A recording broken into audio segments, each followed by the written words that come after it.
Hey mathematicians, so today we are going to keep looking at multiplication facts to help us with our division. But today we are going to use the multiplication facts of 8 and 9 to help us to divide. So we'll watch our quick video first and then we will get started. All right, here we go.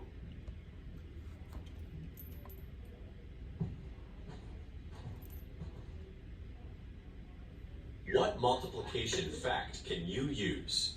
Think about this question during the lesson. John has 56 straws. To make each spider, he needs 8 straws. How many spiders can he make? Think of a multiplication fact that can help you.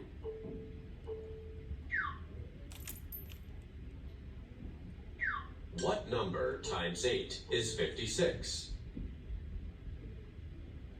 Now that you found the multiplication sentence, what is the division sentence? John can make 7 spiders. How do you know that the divisor should be 8?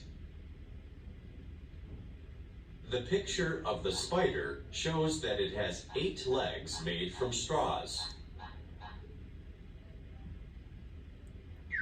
Luz made 9 animals. She has 54 straws. She used the same number of straws for each animal. How many straws did Luz use for each animal? Explain how this model shows the division problem. All right, so let's stop and let's look at that for a minute. So we have 54, and we know our greatest number when we divide goes first. So we have 54 straws, and we are dividing those straws into what?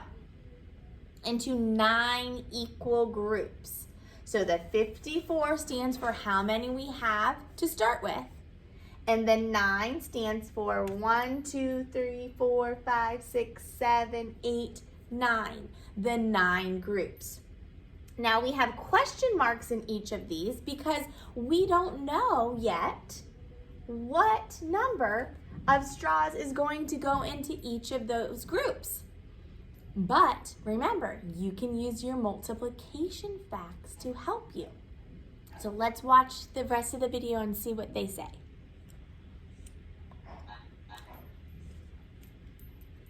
The line segment at the top shows the total number of straws. The rectangle underneath is separated into 9 equal sections to show the 9 animals that Luz made. The question mark indicates how many straws were used for each animal. What multiplication fact can help to solve this problem? Select your answer. All right, so we have 2 multiplication facts. Would we use 9 times blank equals 54?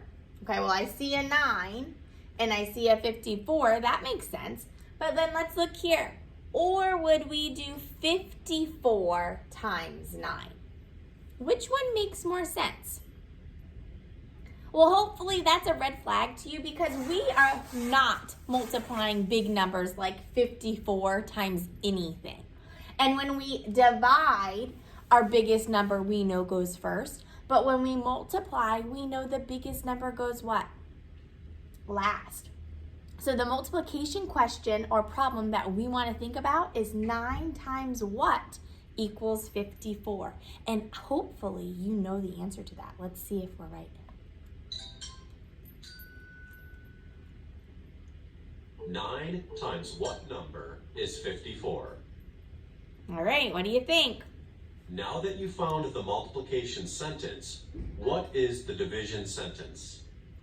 So what's going to go in both these answers? Luz used 6 straws for each animal. You should have gotten 6. You now know how to multiply with 8 and 9. All right, good job, guys. So now you are going to want to make sure that you have your volume 1 math book again. And we are going to go ahead and turn to page 131.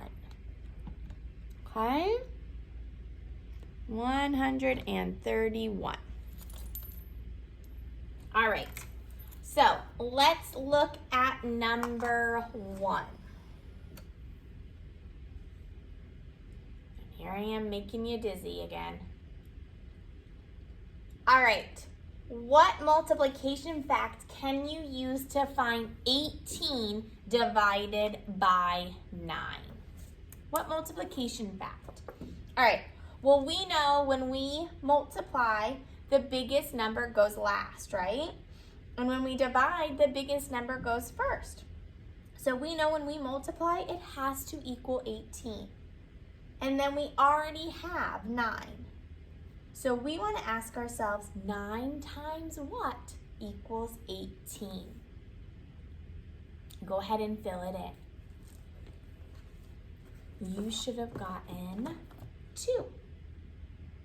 So if 9 times 2 equals 18, we know 18 divided by 9 also has to be 2, okay? All right, let's look at number 2. This is similar to what we talked about yesterday. Carla and Jeff each use 72 straws. Carla makes animals with 9 legs, okay? So that would kind of look like this, right? And Jeff makes animals with 8 legs. Who makes more animals? Go ahead and think about the multiplication fact for that. That would help you.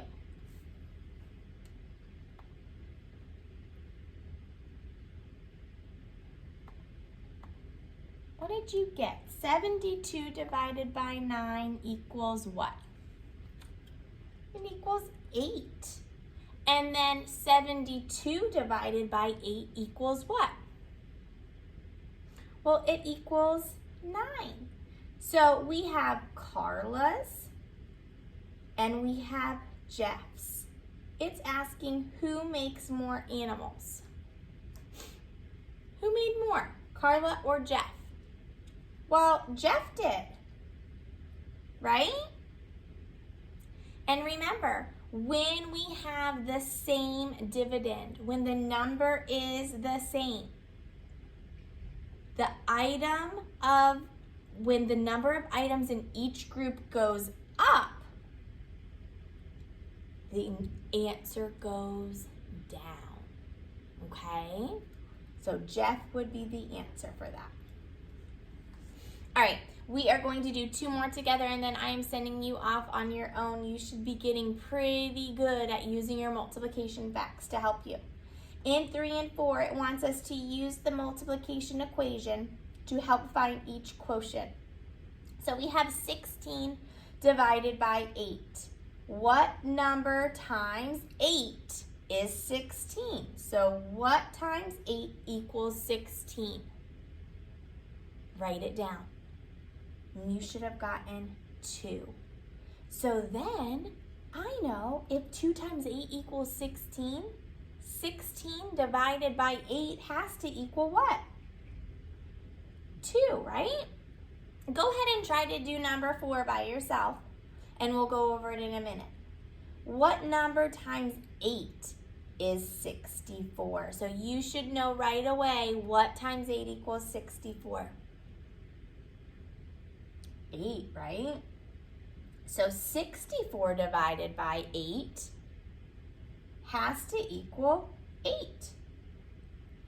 Okay? So we need to remember that multiplication and division are fact families. They can use the same 3 numbers. We just switch them around. So if we know how to multiply, we know how to divide, okay? And we just have to keep remembering to use our multiplication facts. All right, so you guys are going to do the rest of this page on your own. 5 through 7, you're going to do the same way we did up here together.